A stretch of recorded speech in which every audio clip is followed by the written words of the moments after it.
Baik, perkenalkan nama saya Dona Leo, NIM 20030309, kelas Sosiologi A, jurusan Fakultas Ilmu Sosial dan Politik.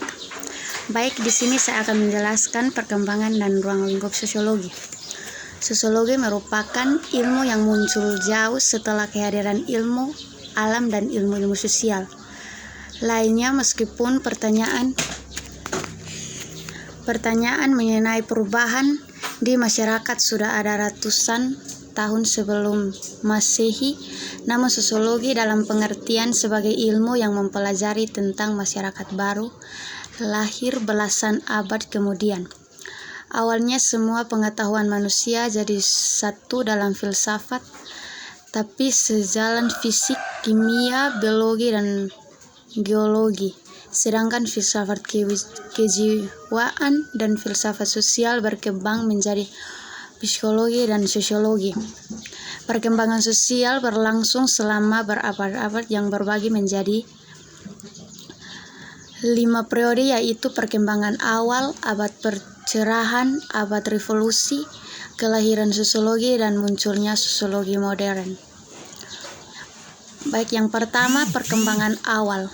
Pada pemikir Yunani kuno, terutama Socrates, Plato, dan Aristoteles, beranggapan bahwa masyarakat terbentuk begitu saja tanpa ada yang bisa merubahnya. Masyarakat mengalami perkembangan dan kemunduran, kemakmuran maupun krisis, dan semua itu mengalami perkembangan dan kemunduran, kemakmuran maupun krisis, dan semua itu merupakan masalah yang tidak dapat terelakkan. Anggapan para pemikir seperti Agustinus Avicenna dan Thomas Aquinas menegaskan bahwa nasib masyarakat harus diterima sebagai bagian dari kehendak ilahi. Sebagai makhluk yang fana, masyarakat mempertanyakan dan mempertanggungjawabkan mengenai perubahan masyarakat belum dipikirkan pada saat itu. Yang kedua, abad pencerahan. Rintasan kelahiran sosiologi. Abad pencerahan pada abad ke-17 merupakan abad perkembangannya ilmu pengetahuan yang ditandai dengan berbagai macam penemuan di bidang ilmu pengetahuan. Perkembangan itu mengetahui pengaruh terhadap pandangan mengenai perubahan masyarakat yang sebelumnya dianggap. Yang ketiga, abad revolusi.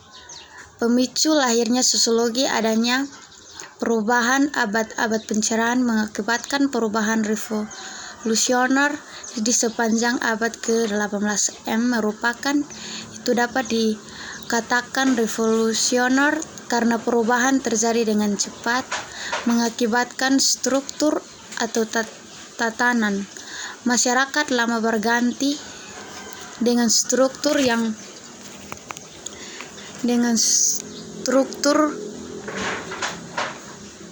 urutan dengan sistem pemerintahan demokrasi.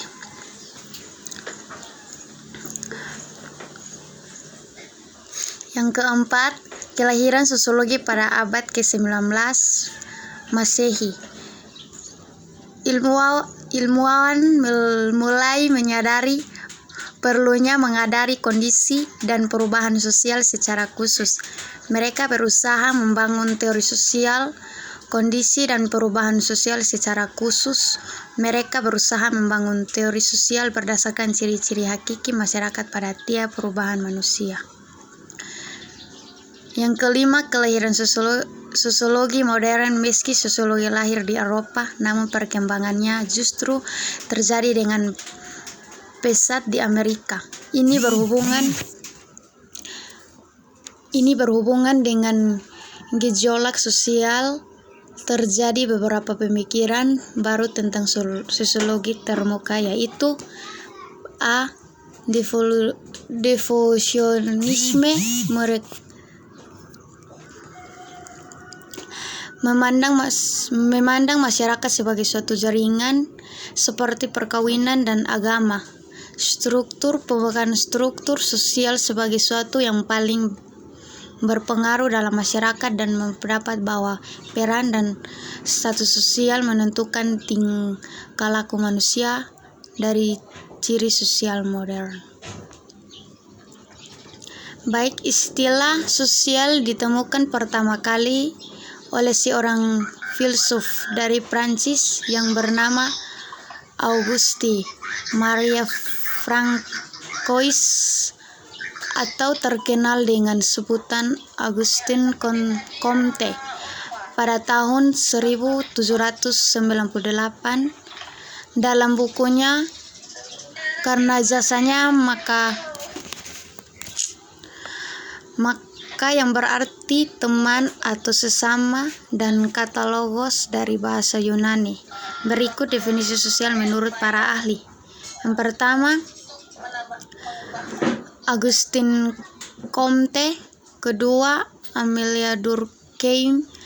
Ketiga, Max Weber. Yang keempat, Philippe Sorokin. Kelima, Solo Swemarjan dan Soleman Soemardi.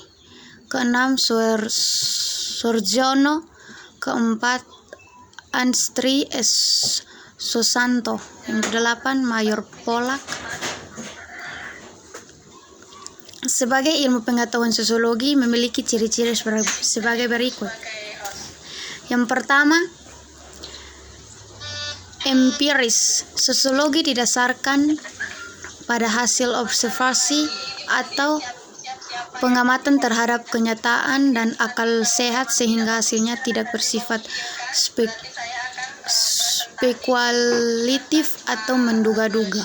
Kedua, teoritis. Sosiologi merupakan ilmu pengetahuan dan selalu berusaha untuk memusuhi abstrak, dan hasil-hasil observasi atau pengamatan abstrak tersebut merupakan kesimpulan logis yang bertujuan menjelaskan hubungan sebab akibat sehingga menjadi sebuah teori. Yang ketiga, kumulatif. Sosiologi disusun berdasarkan teori-teori yang sudah teori-teori tersebut lantas diperbaiki, diperluas, dan diperdalam. Yang keempat, non-ites. Sosiologi mengaji fakta sosial secara apa adanya, yakni sosiologi tidak dipermasalahkan baik ataupun buruknya fakta, akan tetapi menjelaskan fakta secara analisis atau penyelidikan melalui suatu peristiwa.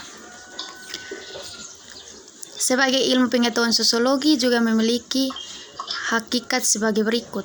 Yang pertama, sosiologi merupakan bagian ilmu sosial, bukan merupakan ilmu dalam maupun ilmu kerohanian. Kedua, sosiologi termasuk ilmu yang kategoris, bukan merupakan disiplin ilmu yang normatif. Keempat, sosiologi bersifat abstrak, tidak konkret. Artinya, kejadian yang diperhatikan dalam sosiologi adalah bentuk-bentuk dan pola-pola peristiwa dalam masyarakat dan bukan wujudnya tentang masyarakat dan konkret. Yang kelima, sosiologi menghasilkan pola-pola umum atau nomotetik.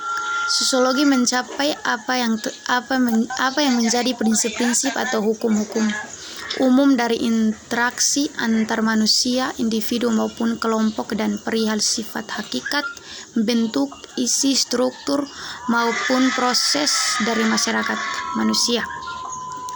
Yang keenam, sosiologi merupakan ilmu pengetahuan umum, bukan khusus, karena dalam sosiologi meneliti dan mencapai apa yang menjadi prinsip-prinsip atau hukum-hukum umum daripada interaksi antar manusia, dan juga perihal sifat hakikat, bentuk, isi, dan struktur dari peristiwa.